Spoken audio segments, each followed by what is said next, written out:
broken royal bloodline, a widowed king twice her age, and a wedding altar that doubled as a genetic time bomb.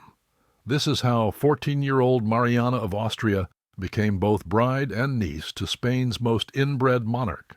What began as a desperate quest for an heir would unleash a slow-motion biological catastrophe, cursing a kingdom with the sickly child called El Hechizado, the bewitched one.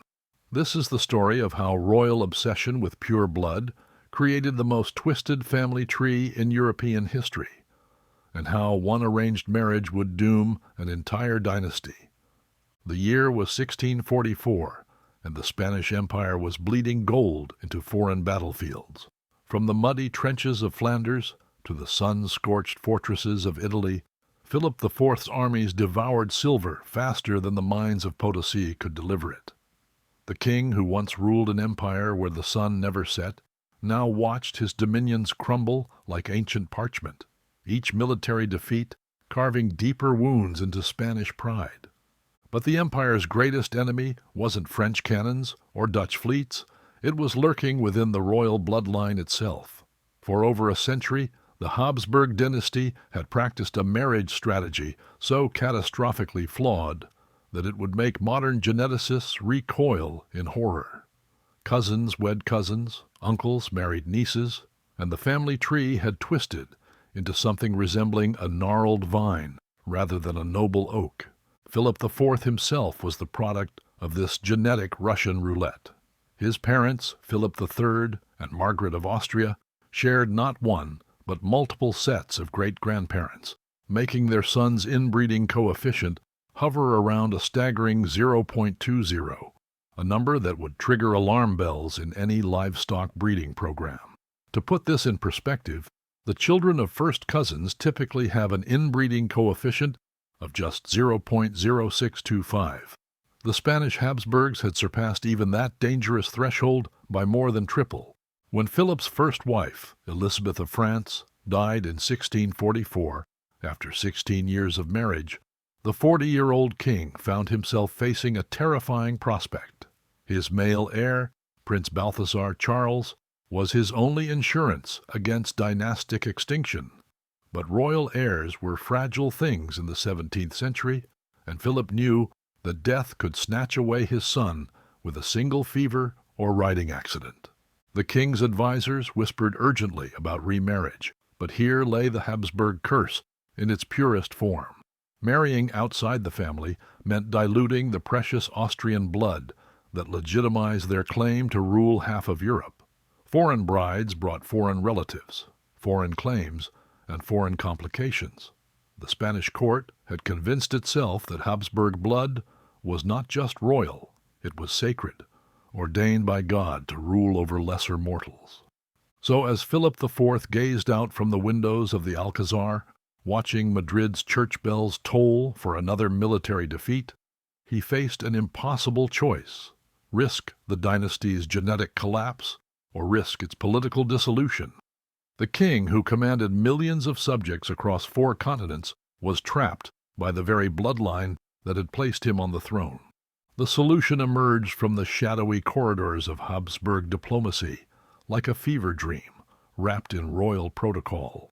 Philip IV's Council of Ministers gathered in the dim-lit chambers of the Alcazar, their faces illuminated by flickering candles as they debated the kingdom's most intimate crisis. The question wasn't whether the king should remarry, that was settled. The question was whom he could marry without contaminating the sacred Austrian bloodline that had ruled Spain for nearly 2 centuries. Foreign princesses paraded through diplomatic correspondence like pieces on a chessboard, each carrying the fatal flaw of non-Habsburg blood. A French bride would strengthen ties with their ancient enemy, but invite Bourbon interference. An English match was politically impossible given the religious divide. Portuguese nobility remained suspect after decades of rebellion. Every option led to the same terrifying conclusion: any wife from outside the family would introduce rival claims to the Spanish throne. The council's solution was as elegant as it was grotesque. If Philip IV needed a Habsburg bride, why look beyond his own family? His brother Ferdinand III, Holy Roman Emperor, had a daughter, Mariana of Austria. True, she was Philip's niece, making their potential union canonically prohibited. And yes, she was only 13 years old, barely past childhood. But she possessed the one quality that trumped all moral considerations. She was a Habsburg, born and bred. The papal dispensation arrived like a death warrant wrapped in silk. Pope Innocent VI, after receiving substantial Spanish gold and considerable diplomatic pressure, declared that God himself blessed this union between uncle and niece. The church that preached against the sins of the flesh now sanctified what nature itself screamed against. Cardinals who had studied theology for decades suddenly discovered biblical precedents for marriages that would make Abraham blush. Mariana of Austria learned of her fate in the Austrian court, where winter winds howled through the halls of the Hofburg Palace. At 14, she was plucked from her comfortable life in Vienna and shipped toward Madrid like a broodmare, destined for stud. The journey across the Alps and through war-torn Europe took months, giving the child bride ample time to contemplate her future as both queen and genetic experiment. The wedding ceremony itself carried an aura of doom that even royal pageantry couldn't disguise. Scheduled for October 1649, the festivities were abruptly draped in funeral black when plague swept through Madrid, killing thousands and forcing the court into mourning. Mariana of Austria, barely 15, stood at the altar of the royal chapel, wearing the colors of death, about to marry a man who could have been her grandfather, sealing a biological fate that would haunt Europe for generations. The wedding night of October 7th, 1649, unfolded beneath a canopy of whispered mathematics and barely concealed horror. In the gilded corridors of the Alcazar, courtiers huddled in shadowy alcoves, their voices dropping to conspiratorial murmurs as they performed the most macabre arithmetic in European history. How many great-grandparents did the new royal couple share? 4? 6? The numbers blurred together like ink in rain, each shared ancestor adding another layer to the genetic catastrophe brewing in the royal bedchamber. The wedding feast had been a spectacle of forced celebration, where roasted peacocks and rivers of wine couldn't wash away the taste of unease that permeated the great hall. Ambassadors from across Europe raised their goblets in toasts that felt more like funeral directives, while Spanish nobles smiled with their lips but not their eyes. The bride, Mariana, sat rigidly in her chair, her 15-year-old face pale as porcelain beneath the weight of her diamond-encrusted crown. Beside her, Philip IV, now 44, and showing every year of his reign's crushing burdens, cut a figure that was more spectre than groom.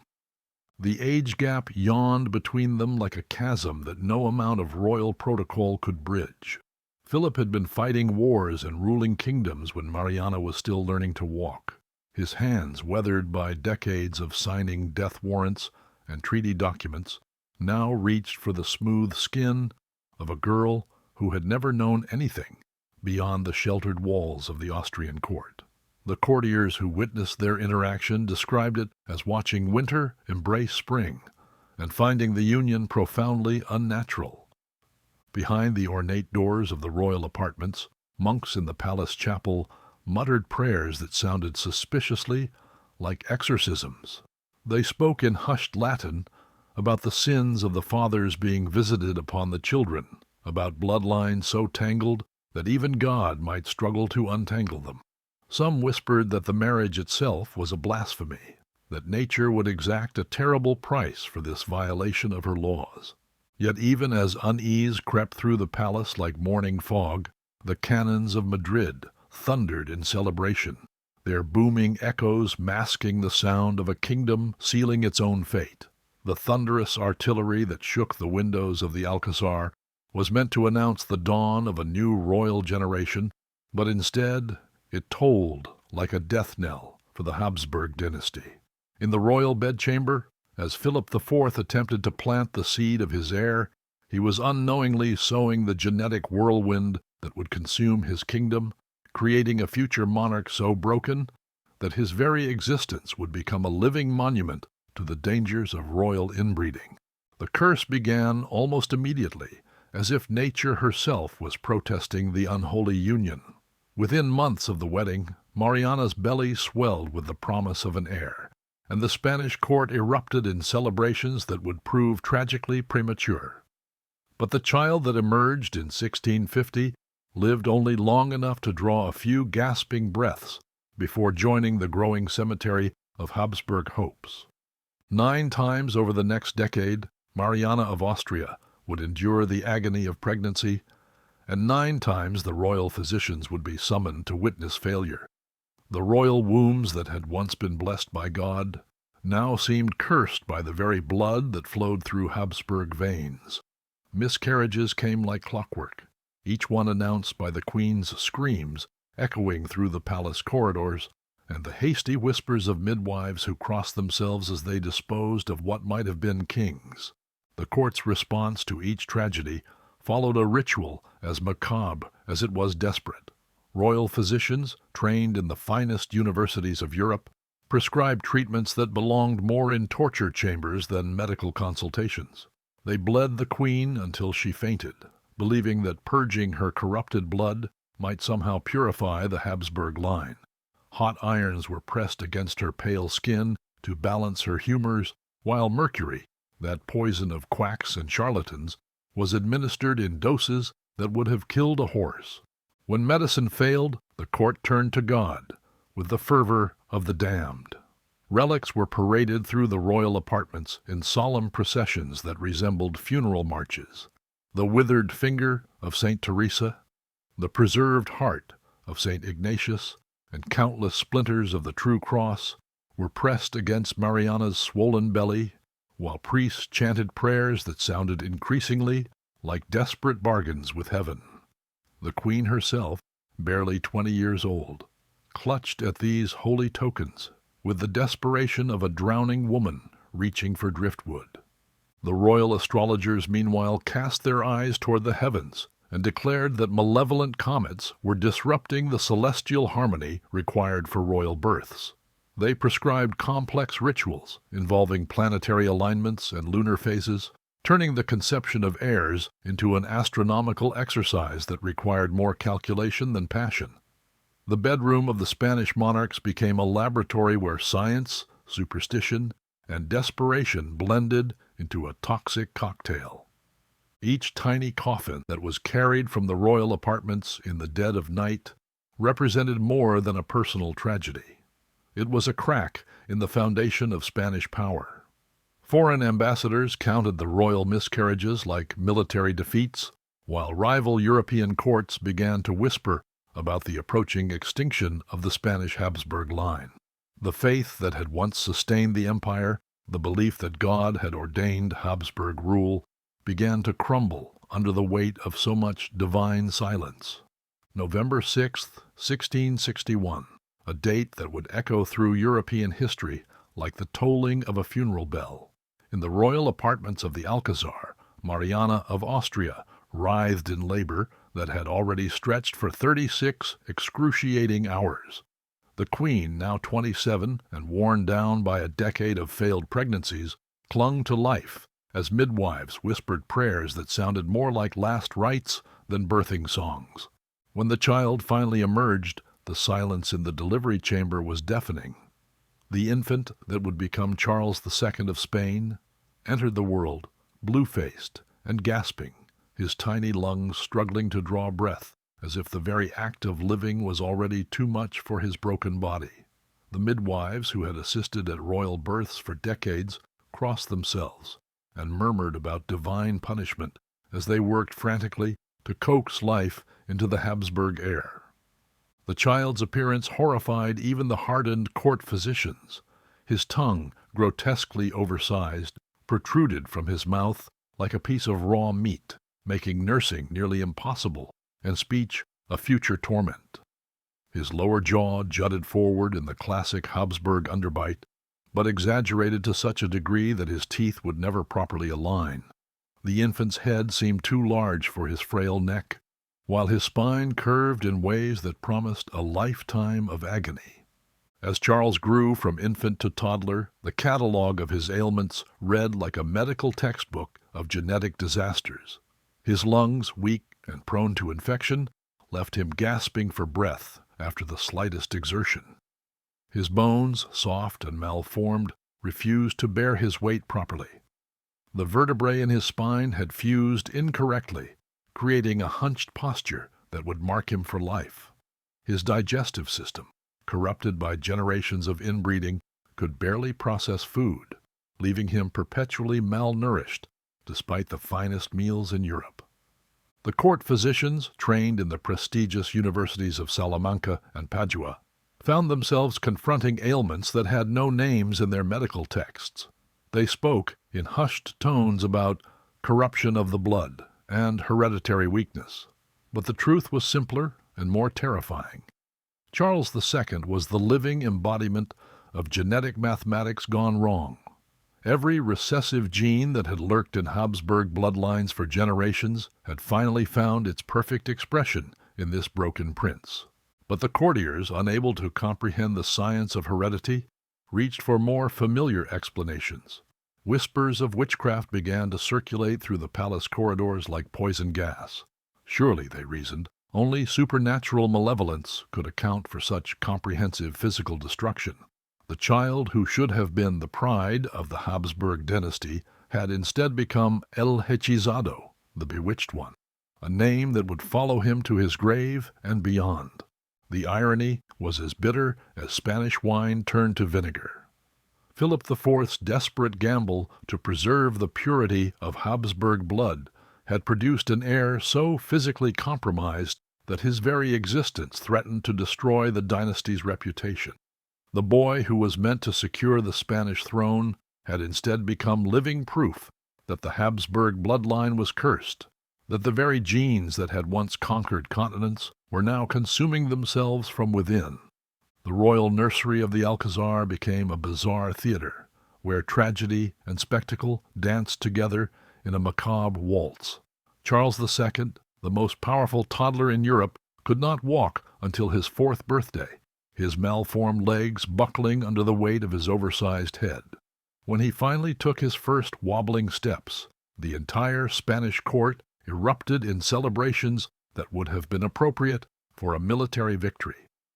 Courtiers who had conquered empires now cheered for a child who had managed to cross a room without falling. Speech proved even more elusive than mobility. The prince's grotesquely enlarged tongue transformed every word into a garbled approximation of human language. Until his 8th birthday, Charles II communicated primarily through gestures and grunts, while tutors trained in 7 languages struggled to decipher the utterances of their future king. When he finally began to speak in broken, slurred sentences, the court celebrated as if he had delivered the Sermon on the Mount. Yet even as their prince struggled with the basic functions of human existence, the Spanish court maintained its elaborate rituals with religious devotion. Dwarves and jesters, traditional fixtures of royal entertainment, performed their acts before an audience of 1. A child who could barely understand their jokes, but whose laughter, when it came, sent waves of relief through the assembled nobles. These performers, many of them physically deformed themselves, seemed to understand Charles in ways that his learned tutors could not. Behind the carefully choreographed pageantry, Queen Mariana ruled as regent, with the fierce determination of a mother lion protecting her wounded cub. She had transformed from the frightened 15-year-old bride into a political force who would let no one question her son's fitness to rule. Her apartments became the true center of Spanish power, where decisions affecting millions of subjects were made by a woman whose primary qualification was her ability to produce the most genetically compromised heir in European history. The royal physicians, meanwhile, had descended into medical madness. They prescribed treatments that belonged more in alchemical laboratories than healing chambers. Mercury mixed with powdered emeralds, ground pearls dissolved in wine, and potions containing the preserved hearts of saints. Charles was force-fed these concoctions daily, his already fragile digestive system further ravaged by remedies that were more poison than cure. The court's faith in medicine had become indistinguishable from its belief in magic. When medical treatments failed, the court summoned exorcists to lift what they believed was a supernatural curse. Priests performed elaborate rituals over the young prince, chanting Latin incantations while waving crosses made from the bones of martyrs. They sprinkled holy water on his deformed body and pressed relics against his twisted spine, believing that divine intervention could accomplish what nature had so clearly failed to achieve. The Spanish monarchy, once the most feared power in Europe, now limped forward on prayers and desperation. Foreign ambassadors who visited the court wrote dispatches filled with barely concealed horror, describing a kingdom ruled by a child who seemed more ghost than human. Yet the machinery of empire continued to function, powered by the collective delusion that Charles II would somehow grow into the monarch that Spain desperately needed. The alternative, admitting that the Habsburg bloodline had destroyed itself, was too terrible for anyone to contemplate. The wedding bells that rang for Charles II's first marriage in 1679 sounded more like funeral dirges than celebrations of royal union. At 18, the king's physical condition had not improved with age. If anything, the years had only magnified his grotesque deformities. His bride, Marie-Louise of Orléans, arrived from the French court expecting to marry a monarch. Instead, she found herself wed to a walking medical curiosity whose very appearance made seasoned courtiers avert their eyes. The marriage bed became a monument to biological impossibility. Charles II's malformed anatomy, the product of generations of Habsburg inbreeding, rendered him incapable of producing the heir that Spain so desperately needed. His attempts at consummating the marriage were painful spectacles that left both king and queen in tears, while court physicians stood helplessly by, their medical knowledge utterly inadequate to address the genetic catastrophe unfolding before them. Marie-Louise, once the vivacious niece of Louis XIV, withered in the Spanish court like a flower transplanted to barren soil. She wrote desperate letters to her family in France, describing her husband's condition in terms that would have been shocking if they weren't so tragically accurate. The queen, who should have been the mother of future kings instead, became a nurse to a man-child whose body was slowly consuming itself from within. When Marie-Louise died suddenly in 1689, whispers of poison filled the palace corridors, though the truth was far simpler. She had succumbed to the crushing despair of a decade spent married to a living corpse. Charles II's grief was genuine but brief. Within months, his advisers were arranging a second marriage to Maria Anna of Neuburg, a German princess whose primary qualification was her proven fertility in previous relationships. The second marriage proved no more successful than the first. Maria Anna, arriving with the optimism of youth and the naive belief that willpower could overcome biology, soon discovered that Charles II's sterility was as absolute as his physical deformity. The royal couple's attempts to produce an heir became increasingly desperate, involving medical procedures that bordered on torture and religious rituals that resembled exorcisms more than fertility treatments. Foreign ambassadors transformed into vultures, circling the Spanish court with barely concealed anticipation. Every one of Charles II's frequent illnesses was reported to European capitals with the urgency of military intelligence. French diplomats counted his nosebleeds, Austrian agents catalogued his seizures, and English spies measured the frequency of his fainting spells. The king's body had become a geopolitical battleground, where the fate of empires hung on the functioning of organs that had been corrupted by centuries of inbreeding. The irony was exquisite in its cruelty. Philip IV's desperate gamble to secure the Habsburg succession had instead guaranteed its extinction. The uncle who had married his 14-year-old niece to preserve the dynasty's bloodline had unknowingly authored its death warrant. Charles II, the living embodiment of Habsburg genetic pride, would die without issue, leaving behind only the bitter lesson that royal blood, no matter how pure, could still be poisoned by its own obsession with purity. As the 17th century drew to a close, the Spanish court resembled a death watch more than a center of power. The kingdom that had once ruled half the known world now waited for its king to die, knowing that his death would trigger a succession crisis that would drench Europe in blood. By the 1690s, the courts of Europe had transformed into gambling houses, where the stakes were kingdoms and the cards were held by a dying madman.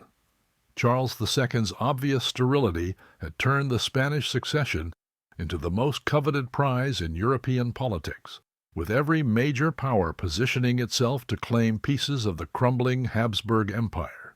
The king, who could not produce an heir, had inadvertently created the greatest diplomatic crisis of the age.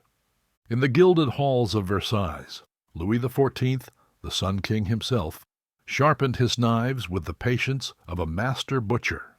His grandson, Philip of Anjou, carried Bourbon blood that could legitimize French claims to the Spanish throne, and Louis had spent decades weaving a web of treaties, bribes, and strategic marriages to ensure that web would snap tight the moment Charles II drew his last breath. French gold flowed like water through the corridors of the Spanish court, purchasing the loyalty of nobles who had already begun to distance themselves from their dying king. Meanwhile, in Vienna, the Austrian Habsburgs watched their Spanish cousins decline with the cold calculation of undertakers measuring a corpse.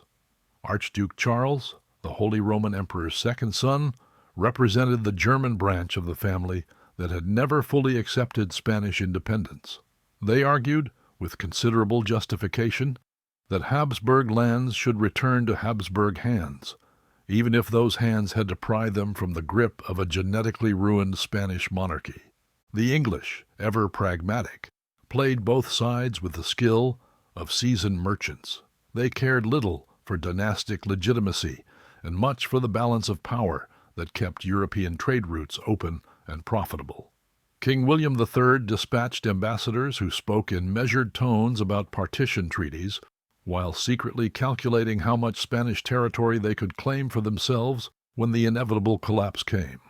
Inside the Alcazar, Charles II's deteriorating mental state added an element of tragic farce to the diplomatic maneuvering. The king, who held the fate of Europe in his trembling hands, was increasingly unable to understand the complexities of his situation.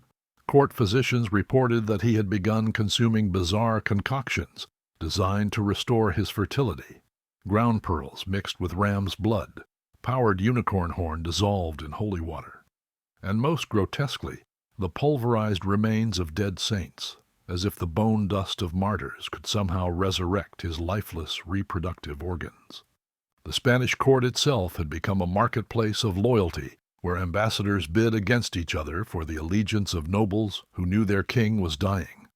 French agents distributed pensions to courtiers who whispered favorable words about Bourbon claims, while Austrian diplomats countered with promises of titles and estates in a restored Habsburg Empire. The very palace that had once been the seat of Spanish power now resembled a bazaar where the kingdom's future was auctioned to the highest bidder. Charles II, increasingly isolated in his own court, retreated into a world of religious mania and medical desperation. He spent hours in the royal chapel, praying before relics that had failed to cure him for decades, while exorcists performed daily rituals to lift the curse that everyone knew was destroying the monarchy. The king, who had inherited the largest empire in human history, was slowly going mad, surrounded by scheming courtiers who were already planning his funeral while he still drew breath. Europe held its breath, waiting for the inevitable telegram that would announce Charles II's death and trigger the Continental War that everyone knew was coming. The Spanish succession had become a loaded gun pointed at the heart of European stability, and the finger on the trigger belonged to a man whose mind was as broken as his body. November 1st, 1700, All Saints' Day, proved bitterly appropriate for the death of Europe's most cursed monarch. Charles II of Spain, the last of the Spanish Habsburgs, expired in the royal Alcazar at the age of 38. though court physicians whispered that he had been more dead than alive for years. His final moments were a grotesque theater of medical futility, doctors bleeding his already anemic body, while priests performed last rites over a man who had been receiving extreme unction regularly for the better part of a decade. The king's deathbed testament, dictated in his final lucid moments, would prove more explosive than any military campaign. In a decision that stunned European courts, Charles II bequeathed his entire empire to Philip of Anjou, grandson of Louis XIV of France.